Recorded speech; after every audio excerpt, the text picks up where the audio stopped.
Welcome back to McCarthy Performance. We are working on the 283.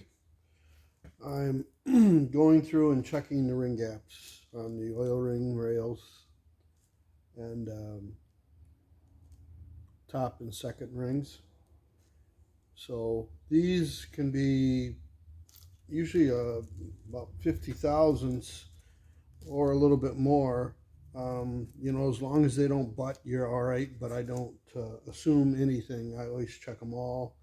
And you want to go over them and you want to wipe them. You can use lacquer thinner or oil, and they're not clean. They never are. Very seldomly are they clean. So,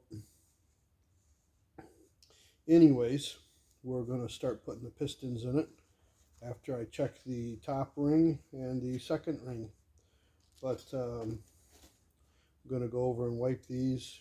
I've already done the other half, so I just got a couple holes left to do as far as putting the rings on the pistons.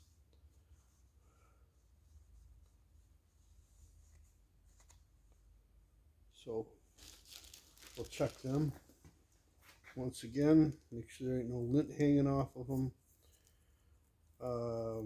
Don't ever assume that the rings that you're getting are right, because I've had rings that weren't properly gapped right from the manufacturer, where I've had to either get another set of rings or actually open up the gaps on them. It's better to have a little bit too big a gap than too tight. You can get into butting the ring. These don't get that hot, so these aren't as critical, but you want to check them all.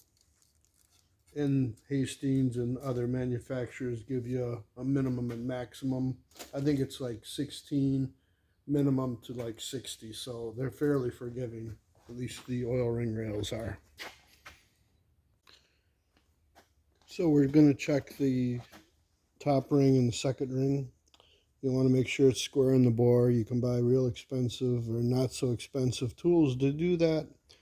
I've seen guys take the piston and put it in the opposite way. If it's a flat top, you can do that. I use an old square, an old Lufkin, I believe that's what it is. Probably pick one of these up on eBay real cheap, and they're, old antiques, but they're high quality. Or I just use my gauge. It's a tapered gauge for rings. It's fairly close. And you just flip it upside down and you just go around it and measure the graduation. Usually I like to be about a ½ inch from the top of the bore. That's still, the block is fairly thick up here and it's not going to distort as much. Usually when I do a deck plate engine, and this was done with a deck plate, I'll check the rings or file them. If I know I got to file the rings, this is a drop-in ring set, so there should be no reason to file them. But when I'm doing one that I know that the rings are 5 over, I'll leave the deck plate on it and I'll fit the rings with the deck plate on it when I'm done honing the side of the block. So we got good clearance on the top ring. I'm going to check the second ring, and there's no rhyme or reason. It's just I happened to pull the top ring out of the box, and that was on the top. And I'm waiting for the paint to dry on the ring. I have a paint pen, and what I do is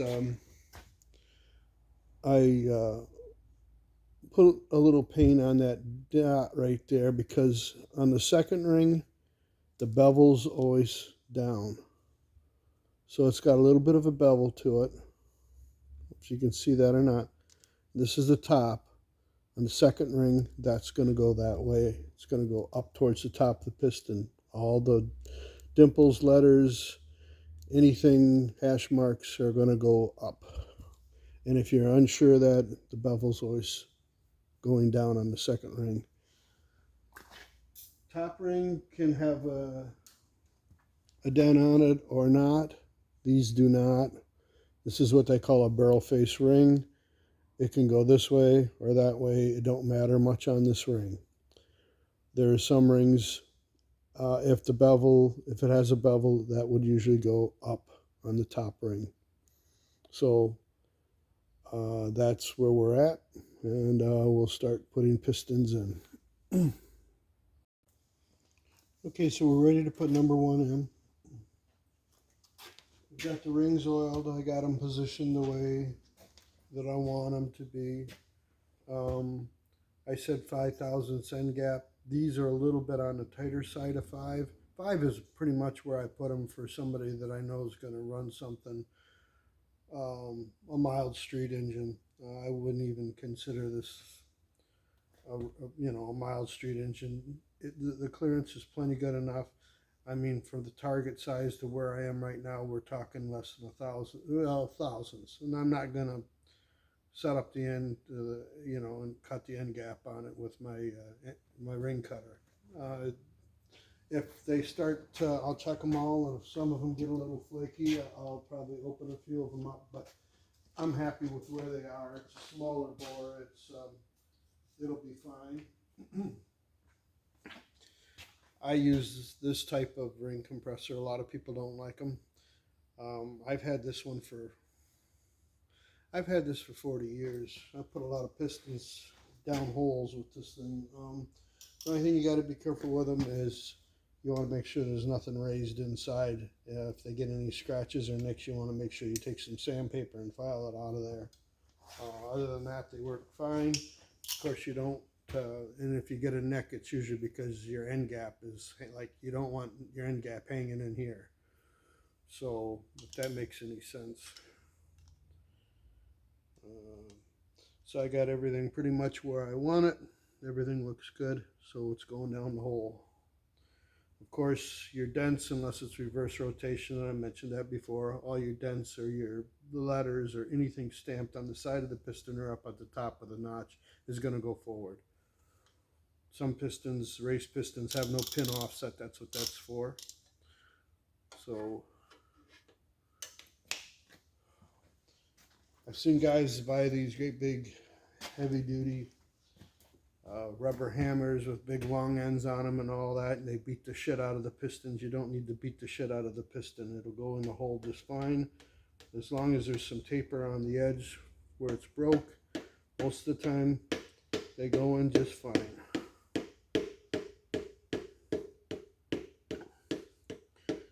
I just tap them in. I don't beat them in.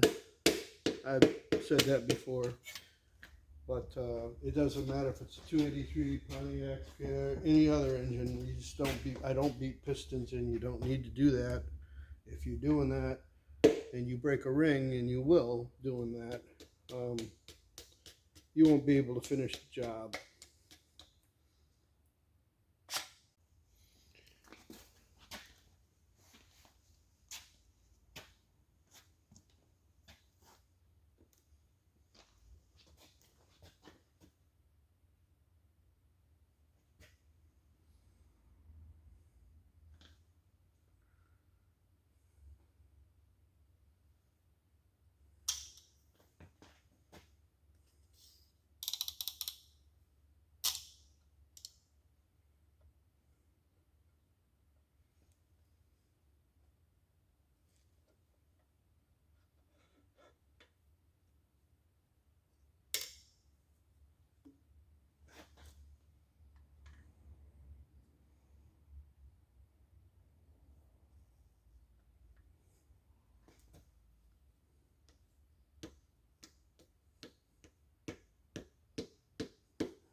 I just want to make sure that the tool that protects the rod bolts didn't drop down. You don't want to have that fall down while you're driving it. That's why I tap them slowly in. You don't want to nick the crank, because of the small journal small block Chevrolet has a very small bolt in it. It's not a 3/8 bolt. 11/32, I believe. And that tool has been used so much on the bigger bolts that it's a little bit oblong, so it can easily fall off.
Okay, we're getting ready to put the last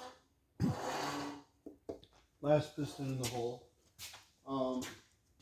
I give you a few pointers. You always want to make sure that when you get your rings, you want to look at the gap as they cut them.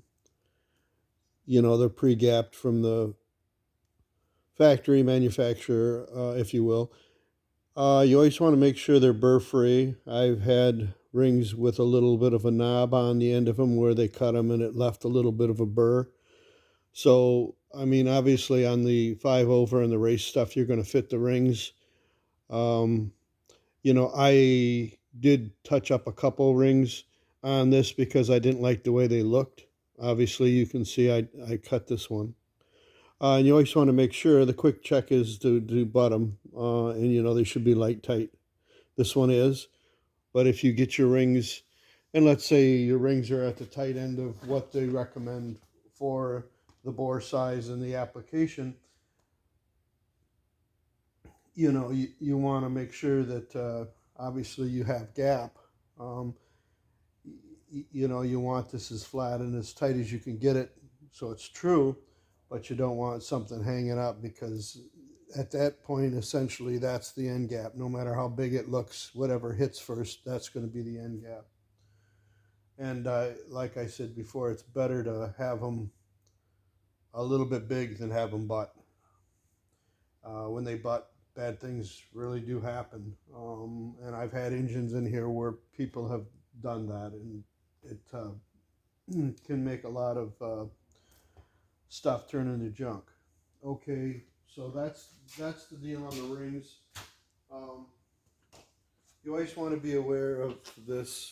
Most bearings have this, and I might have covered this when I rebuilt these rods, but this is a bearing tang. That's what we call it. Okay, there's a notch in the cap and the rod, and you're going to find it in your housing bores, in your main caps, most all engines.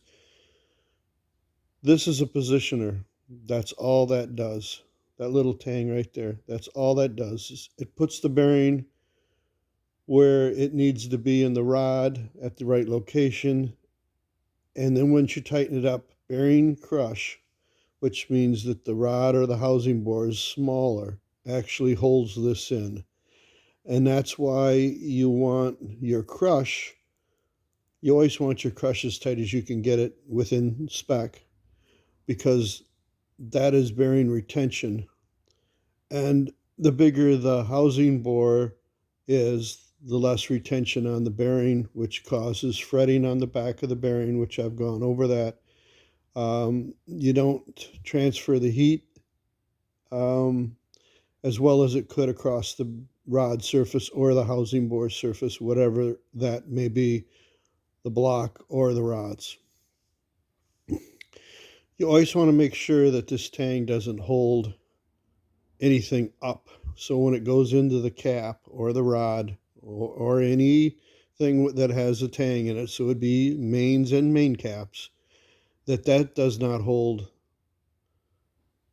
the bearing up out of the housing bore. You can take and open up the slots or the grooves, if you will, on the rods, caps, main caps, or you can just take a file and just file that a little bit. You don't have to file it off. All you gotta do is file it. So when you set it in, you can look, and if you can see daylight underneath the housing bore and the bearing, you want to take care of that. Now, what I do is when it would be in the housing bore, I just spin it back a little to one side. So if this is the cap or the housing bore, I just pull it down a little bit. And if I can't see daylight through it, I know that when it's in the right position, it's going to be fine. As this is cut it has a radius to it. So it's not just a square coming out of here. It tapers with the bearing. The widest part of the tang is up at the top here. So you always want to make sure that. I thought I'd add that. Just a couple little pointers. Now I get to putting the bearing on the rod, and we'll be done with this 283 for now.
Well, she's got the pistons all in her.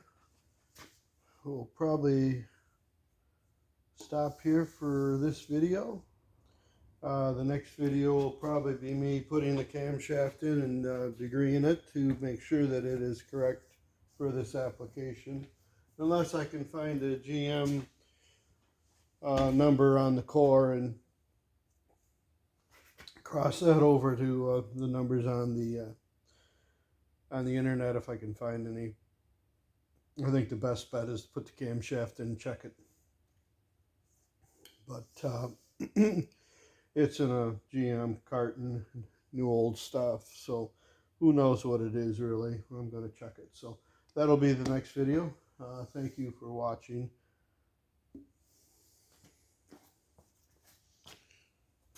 Oh, and please subscribe.